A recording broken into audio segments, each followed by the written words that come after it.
मेरा नाम ज़ीनत है। मेरी माँ ने गुर्बत की वजह से मेरी शादी कम उम्री में ही कर दी थी, क्योंकि मेरा बाप बहुत साल पहले दुनिया से चला गया था और माँ ने बहुत मुश्किल से मुझे पाला था। इसलिए पहले ही रिश्ते पर मुझे घर से चलता कर दिया। शादी के बाद मुझे पता चला कि मेरा शोहर मेरी सास का सगा बेटा नहीं है।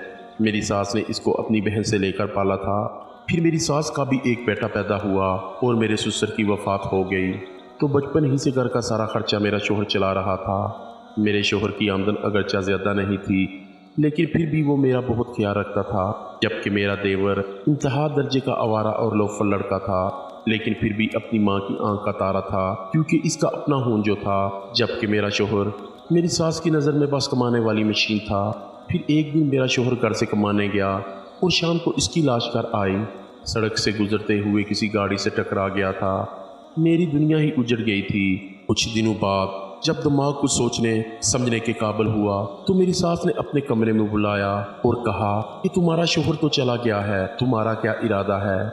मैंने कहा कि क्या मतलब अम्मी जी। कहने लगी कि पहले तुम्हारा हर तुम्हारा शोहर उठाता था, अब तुम खुद कमाओगी और मुझे भी खिलाओगी। मैंने हैरानी से पूछा कि मैं कैसे कमाऊं, तो मेरी सास ने जवाब दिया कि तुम्हारे काम का बंदोबस्त मैं कर दूंगी, बस घर में बैठकर ही कमाना है। मैंने सोचा कि अब कोई ठिकाना भी नहीं है जहां पनाह मिले, तो बेहतर है कुछ ना कुछ काम धंधा कर लूं। मैंने कहा ठीक है।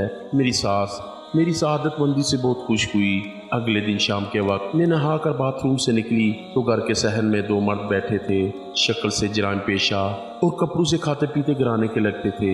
मेरी सास इनकी खिदमतकारी में मसरूफ़ थी।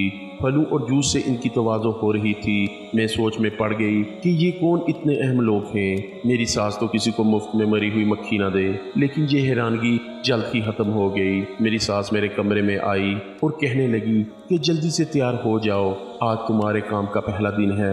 मैंने पूछा कि कैसा काम, मुझे तो कुछ पता नहीं था। मेरी सास मुस्कुरा कर कहने लगी कि बहू तुम बहुत बोली हो, ये जो मर्द बाहर बैठे हैं तुम इनके साथ जाओगी, देखो सिर्फ एक रात के 10,000 वसूल किए हैं। मेरी सास ने मुट्ठी में बंद नीले नीले नोट मेरी आंखों के सामने लहराए, तो मुझे इस वक्त समझ आई कि मेरी सास ने किस काम धंधे का जिक्र किया था। वो कुछ और नहीं बल्कि जिस्म फरोशी था। मुझे चक्कर से आने लगे। मैंने नफरत से कहा कि मुझे नहीं करना ये गंदा काम, मैं भूखी रह लूँगी लेकिन अपना जिस्म फरोख्त नहीं करूँगी। मेरी सास एकदम तैश में आ गई और मुझे बालू से पकड़कर कहने लगी कि देखो लड़की, यहाँ रहना है तो मेरी बात माननी ही पड़ेगी, वरना घर से निकाल दूँगी और बाहर भी सब लोग तुम्हारा जिस्म ही नोचेंगे। मैंने बहुत एहतजाज किया, लेकिन मेरी सास ने दोनों मर्दों की मदद से मुझे खींचकर घर से निकाला और कार में डाल दिया।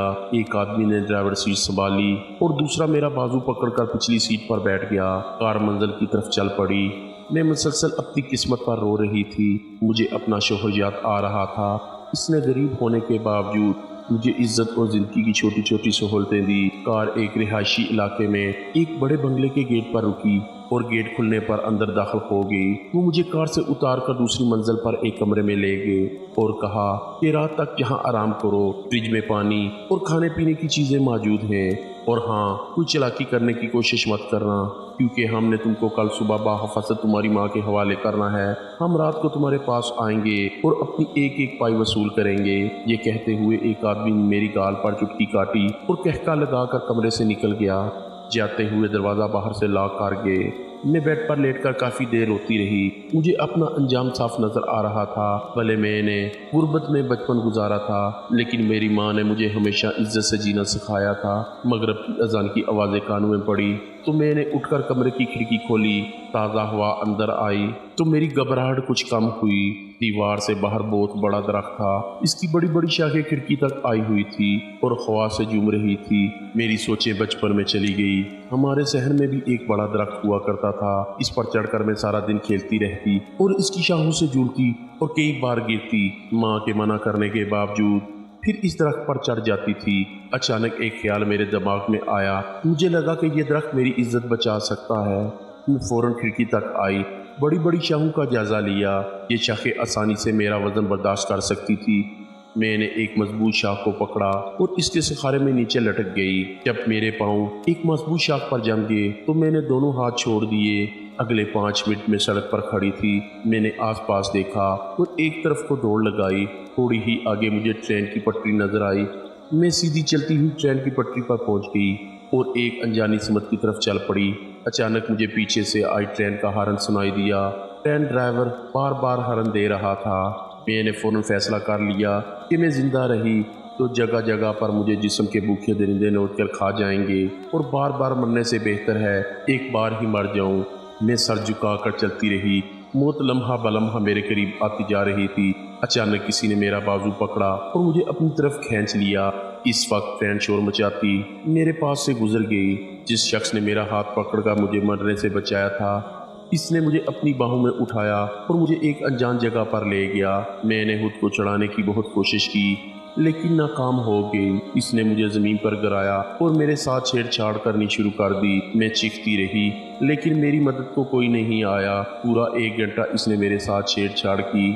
اس نے وہ سب کچھ میرے ساتھ کر ڈالا جس کا مجھے ڈر تھا۔ اچانک ایک آدمی آیا اور اس نے مجھے اس درندے سے بچایا اور مجھے قریبی پولیس اسٹیشن میں لے گیا۔ میری ساری کہانی سن کر تھانے دار نے کسی کو کال کی تو ایک عورت اور ایک مرد پولیس اسٹیشن پر پہنچ آئے۔ ضروری کارروائی کے بعد وہ مجھے کار میں بٹھا کر اپنے ساتھ لے گئے۔ یہ میرے جیسی بے سہارا اور ستائی ہوئی لڑکیوں کے تحفظ کا ایک بڑا ادارہ تھا جہاں مجھے باعزت 2 وقت کا کھانا ملنے لگا۔ میں نے اپنی ادھوری تعلیم دوبارہ شروع کی اور کچھ عرصے کے بعد اپنی محنت کے بل بوتے پر اس ادارے کی سربراہ بن گئی۔ آج میں اپنی جیسی بے سہارا عورتوں کو سہارا دیتی ہوں اور ان کی ہمت بنتی ہوں، اور آپ لوگوں سے گزارش کرتی ہوں حالات جیسے بھی ہوں ان کا مقابلہ کرو کیونکہ اس میں انسان کی بہتری ہے۔ پیارے دوستو، ایسے ہی دل کو موہ لینے والے اور دل کو چھو لینے والے واقعات و حقائق کی ویڈیوز دیکھنے کے لیے ہمارے اس چینل کو سبسکرائب اور لائک ضرور کیجئے اور کومنٹس میں اپنی رائے ضرور دیجئے۔ ملتے ہیں ایک اچھی ویڈیو کے ساتھ، تب تک کے لیے اجازت دیجئے۔ خدا حافظ۔